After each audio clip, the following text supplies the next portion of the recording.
Quer um estudo completo e profundo das Sagradas Escrituras? Conheça a Bíblia de Estudo Holman e surpreenda-se. Esta Bíblia foi projetada para que cada recurso esclarecedor esteja na mesma página com o texto bíblico ao qual se refere. Principais recursos: com cerca de 15.000 notas de estudo, estudos de palavras, fotos, linhas do tempo, mapas, inúmeros artigos. Holman, uma Bíblia de estudo que oferece mais do que você espera e exatamente onde você espera. Adquira agora mesmo na livraria mais próxima de você. Mais um produto com a qualidade CPAD.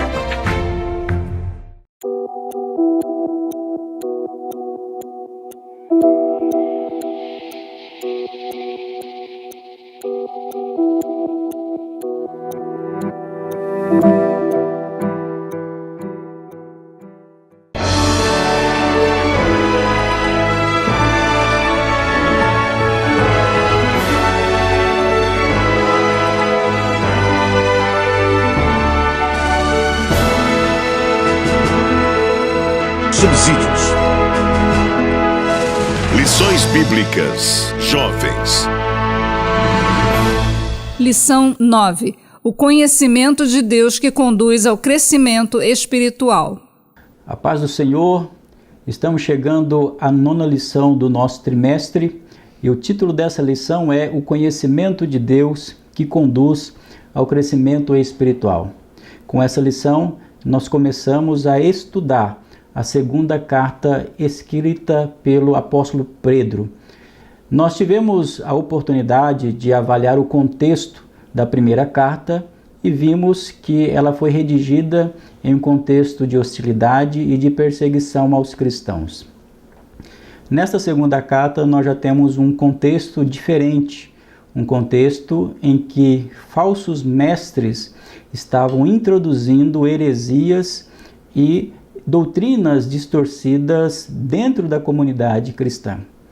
O apóstolo Pedro, com muita contundência, com muita tenacidade, autoridade e também coragem, ele escreve, portanto, essa segunda carta, alertando a comunidade cristã contra esses falsos ensinadores. Esta lição, que inicia esta segunda etapa de lições da nossa revista de jovens, ela vai trazer principalmente o tema do conhecimento e também do crescimento espiritual.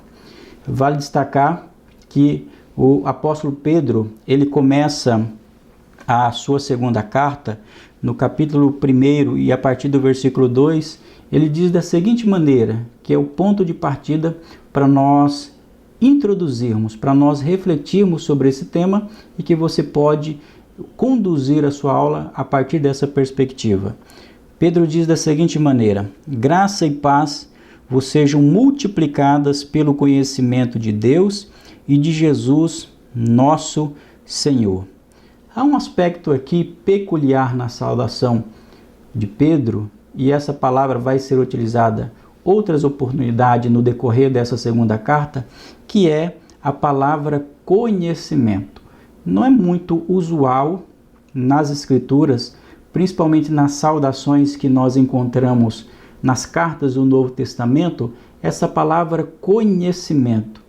Mas nós vamos perceber que há uma razão muito evidente aqui na utilização de Pedro dessa palavra, porque Pedro quer trazer para a comunidade cristã a quem ele se dirige o significado desse verdadeiro conhecimento. Por quê? Porque um dos principais focos de contestação de Pedro era exatamente em relação aos ensinos gnósticos que estavam ganhando proeminência e se infiltrando dentro da comunidade de crentes. E quem eram os gnósticos? O que era esse gnosticismo que existia naquela época e que estava trazendo ensinos insidiosos para a comunidade de crentes. O gnosticismo foi uma forma de pensar com influência filosófica que acabou depois tendo repercussões religiosas. No livro de apoio, eu destaco da seguinte maneira: é possível dizer que o gnosticismo era um sistema que enfatizava a mente humana e ensinava que a salvação podia ser obtida através do conhecimento, que era chamada gnosis, em vez da fé.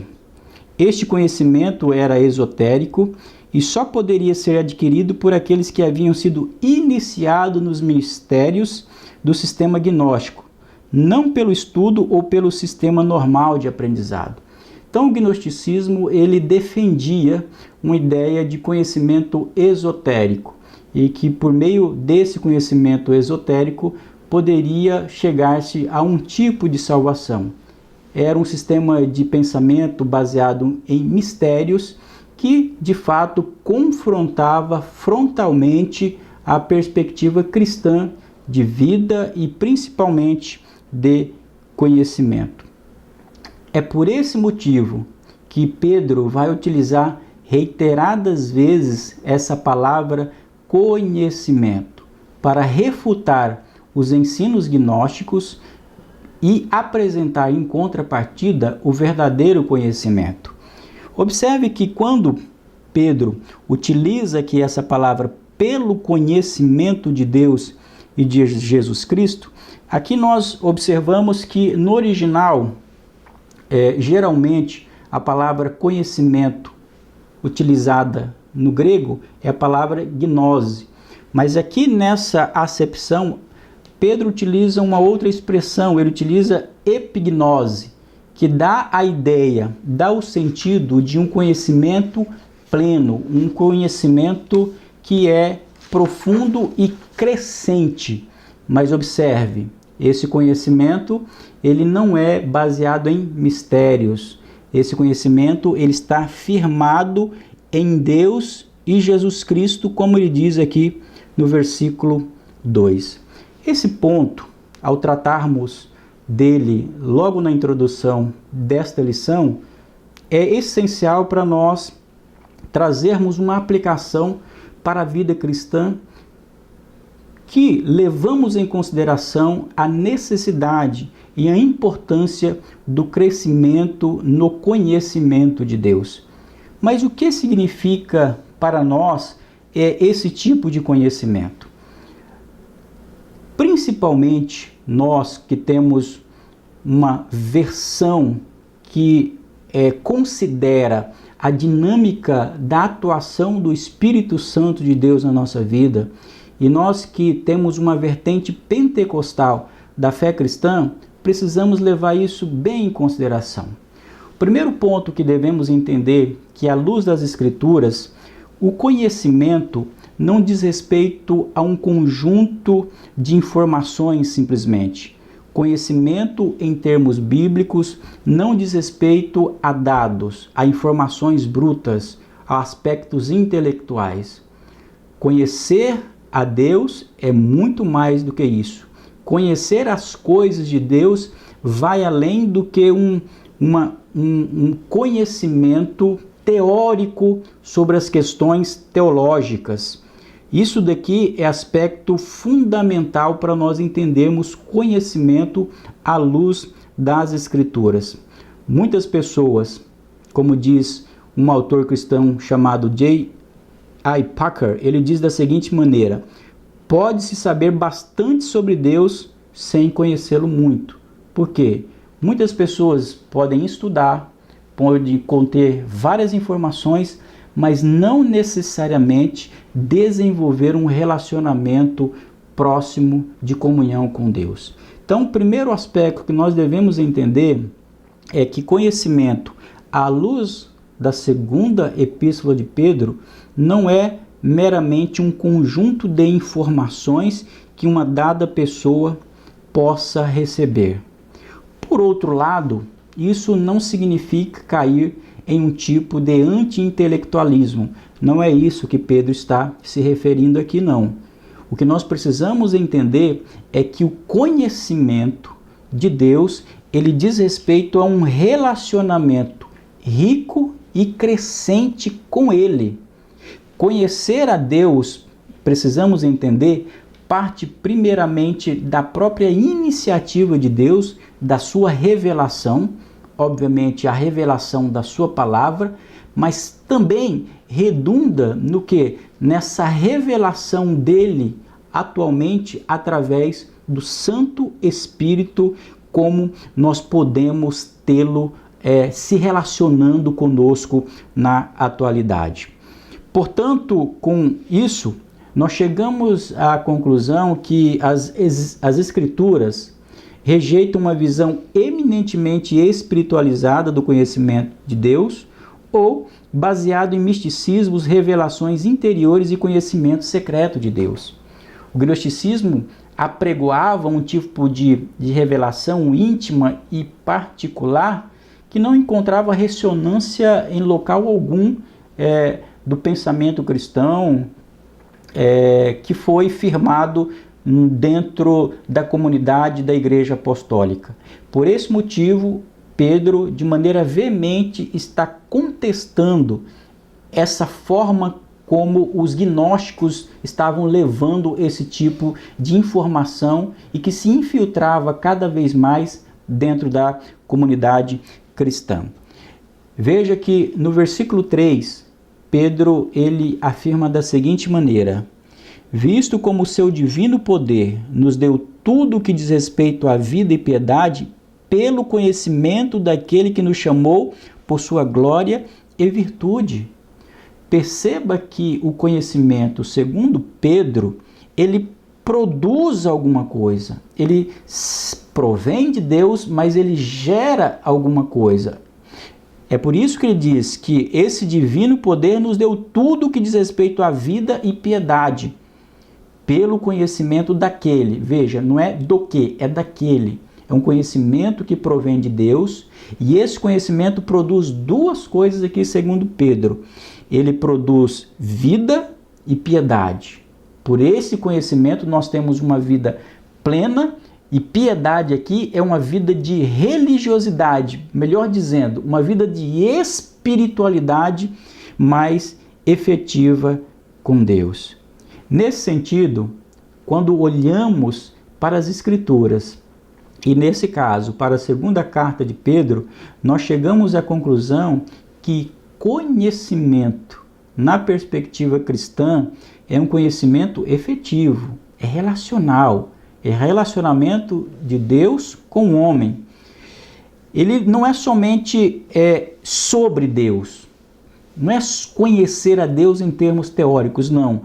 É também de Deus, porque primeiro nós dependemos da graça dele para conhecer ele e as suas coisas. É com Deus, porque nós conhecemos Deus e as suas coisas, os seus princípios, a atuação dele na nossa vida através da ajuda dele. E mais ainda, é para Deus, porque tudo aquilo que nós conhecemos, nós sabemos, tudo deve se voltar para ele em um ato de adoração ao Senhor. Isso é um ponto essencial para nós entendermos conhecimento de Deus e sobre as suas coisas à luz das Sagradas Escrituras. Agora você percebe, e esse é o ponto central aqui dessa primeira lição, é que esse conhecimento de Deus, por ser relacional, por ser decorrente do relacionamento com o Senhor, ele produz algo. E é aqui que está o aspecto central da lição, que é produzir ou conduzir ao crescimento espiritual. O conhecimento de Deus não diz respeito a informações, não é algo teórico, mas uma vez que nós o temos, ele deve nos levar a um lugar, que é crescer, que é frutificar espiritualmente. É nesse sentido que o apóstolo Pedro, ele vai dizer da seguinte maneira, a partir do versículo 5, ele diz assim: e vós também, pondo nisto mesmo toda a diligência, acrescentai à vossa fé a virtude, e a virtude a ciência, e a ciência a temperança, e a temperança a paciência, a piedade. e a piedade, o amor fraternal e o amor fraternal à caridade.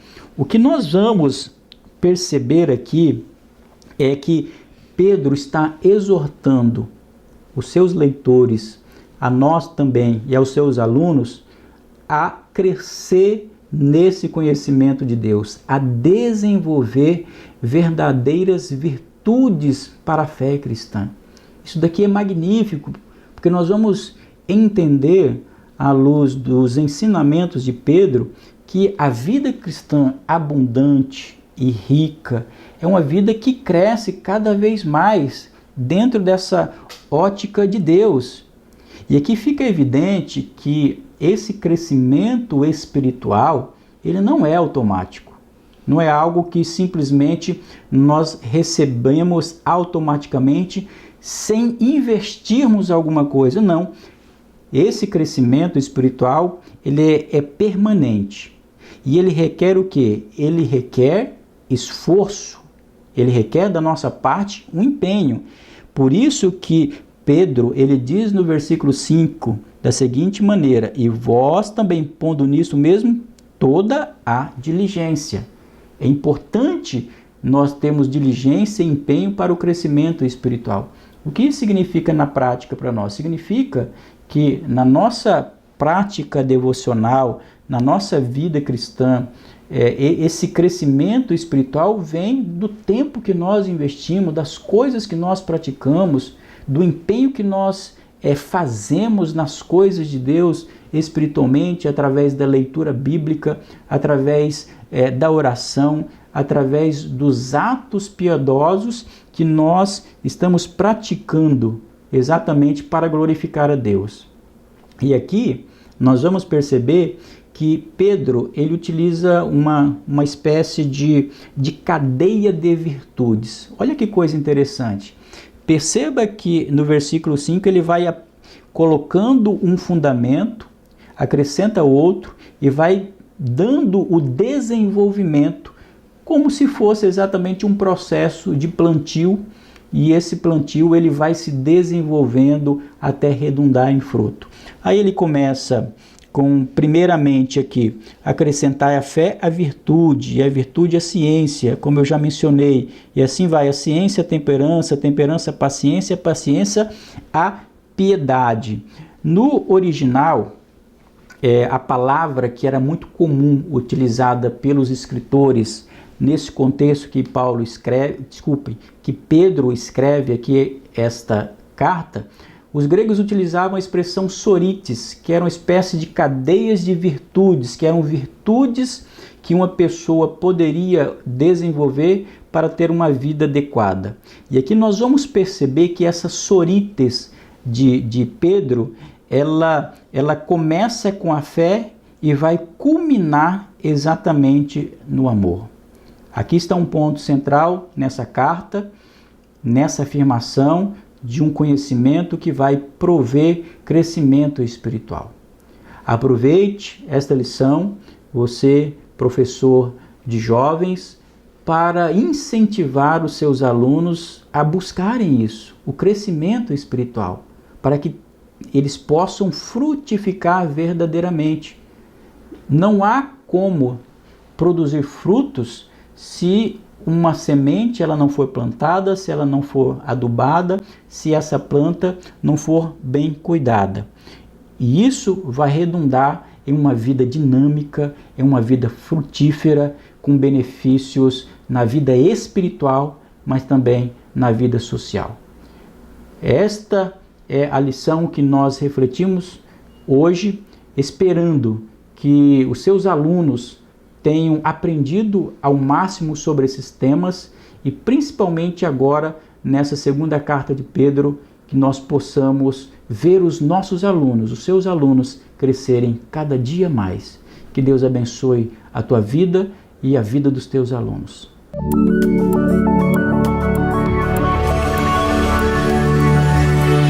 CPAD, a editora da Escola Dominical.